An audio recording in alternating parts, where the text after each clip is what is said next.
faya ki lea kamu pe buhana ko tisko kahela ka ko ni.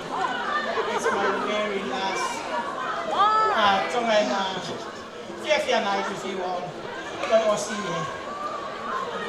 Pea for sure I will miss you all. Kaya ko ni pagi ko ni ko ga geli kaya. Ya feti ya la mfraha kwa mama e taulunga no fesi na ki pagang fa fa ele pe kwa man ko ni na de ton mama ni. Pagoni o ku pe ne ana ta lu ko ni. Ko ko e pe fa e mo tamai e ku tonga.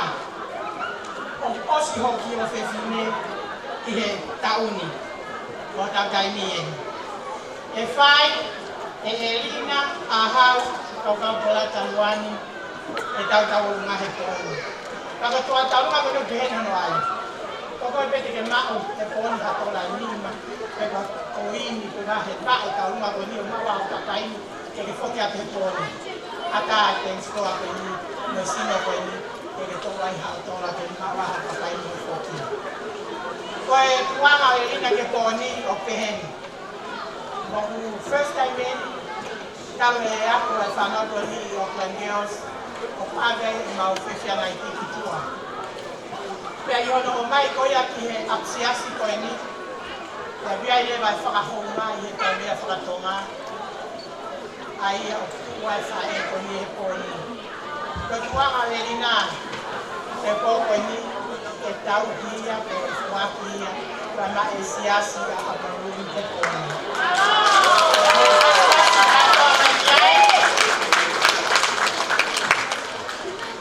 Olah makalele, tata hakimuka, ke mata-mata lele, kaita fasi, hawa Elina tahuma. Ko Elina ahau kapag nataluani, ko ino mantua, mansiu, ole mahabili muwani, sila pelua, kamagay kuna. Takay fala, kitolofoo, teneli fayo sa luwani. Kafohaya, kumukaula luwani, taliyay luwani, yang menikah puluhan mikrofon umkola untuk kaya no fast moya yang melolo halai baru kau matwa mai dalam momo esok pisarote tawelani habi kalau tengah tai asia bahasa saya habi hatengo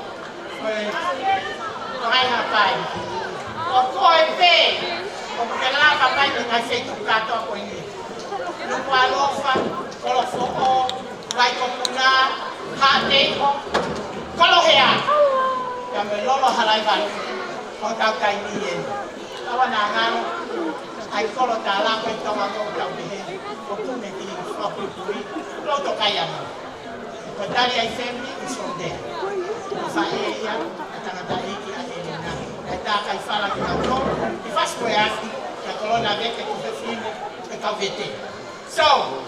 Pagoni ta per vai kopuna tu que ta faki ta per sila penua tu que ta faki kai kopet tu Elina's father's root kalau fo balayone pagoni Elina ahau tau pola taluani class of 2024 tai fasi tai lava ma Elina olha tau elani family o ko pe behen Ata to tayo na kaya din na piloto o kapatid mo to ng katawa.